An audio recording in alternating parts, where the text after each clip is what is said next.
ஓம் முருகா சரணம், கந்தா சரணம், கடம்பா சரணம். அறுபடை வீடு கொண்ட முருகப்பெருமானே போற்றி போற்றி. என் செல்ல குழந்தையே, இந்த முருகப்பெருமான் சொல்வதை கேட்ட ஒரு மணி நேரத்தில் நீ நேசித்த உறவு உன்னை தேடி வரும் நம்பிக்கையுடன் கேளு. இதோ நீ தாங்கி பிடிக்க, நீ தடிக்கு விழுந்தால் தாங்கி பிடிக்க ஓர் உறவோ, தடம் மாறும்போது தட்டி கேட்க ஓர் உறவோ, தோல்வி அடையும் போது தன்னம்பிக்கை ஊட்ட ஓர் உறவு, நீ தொய்வடைந்தால் தோள் கொடுக்க ஓர் உறவு, அழும்போது கண்ணீர் துடைக்க ஓர் உறவு, அகம் உழந்து உண்மை பேசும் ஒரு உறவு, தனிமையில் துணையாய் வந்திட ஓர் உறவு, கனவுகளில் நினைவுகளாய் வந்திட ஓர் உறவு, கைப்பிடித்து வழி நடத்த ஓர் உறவு, கடைசி வரை உடன் இருக்க ஓர் உறவு, மனதார மகிழ்ச்சியாக பேசிட ஓர் உறவு, சோகங்களை சுகமாய் மாற்றும் ஓர் உறவு, எப்போதும் கூடவே இருக்க வேண்டும் ஓர் உறவு. ஆகவே எதிர்பார்ப்புகளே இல்லாத ஓர் உறவு, ஏமாற்றங்கள் தராத ஓர் உறவு, அன்பால் அடிமையாக்கும் ஓர் உறவு, அன்பிற்கு மட்டுமே அடிமையாகும் ஓர் உறவு. இப்படிப்பட்ட பலதரப்பட்ட உறவுகள் எல்லாமே ஒரு நித்தமாக ஒருமுகமாக வந்து சேர வேண்டும் என்று நினைக்கிறாய்தானே?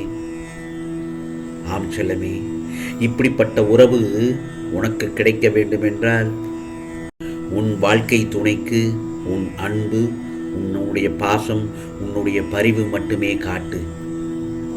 பிறகு நீ நேசித்த உறவு நிச்சயமாக உன்னை தேடி வரும். உறவின் பெருமை அப்போது உனக்கு முழுமையாக புரிய வரும். அன்பிற்கு அவ்வளவு சக்தி உண்டு என் செல்லமே.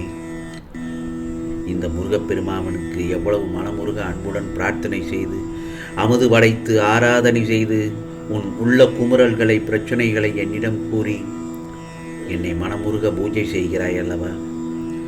அதற்கு பதிலாக உடனே நானும் உனக்கு என் அன்பான பிள்ளைக்கு உறுதுணையாக இருந்து உன் பிரச்சனைகளுக்கு தீர்வு காணுகிறேன்.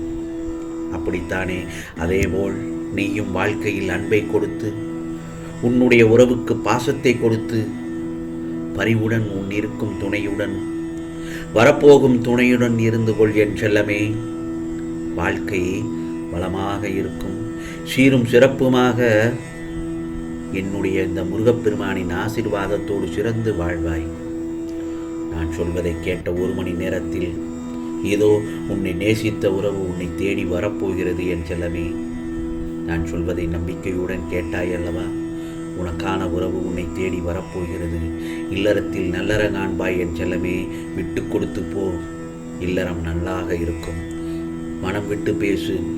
யாரிடமும் உன்னுடைய பிரச்சனைகளை பகிர வேண்டாம். உன்னுடைய பிரச்சனைகளை உன் உரியவரிடம் மட்டும் சொல், உன் துணைவியாரிடம் மட்டும் சொல். அப்படி இருக்கும் பட்சத்தில் நிச்சயமாக உன்னுடைய அன்பு பல மடங்கு பெருகும்.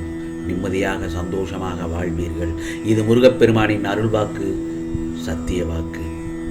ஓம் முருகா போற்றி, கந்தா போற்றி, கடம்பா போற்றி, கதிர்வேலா போற்றி.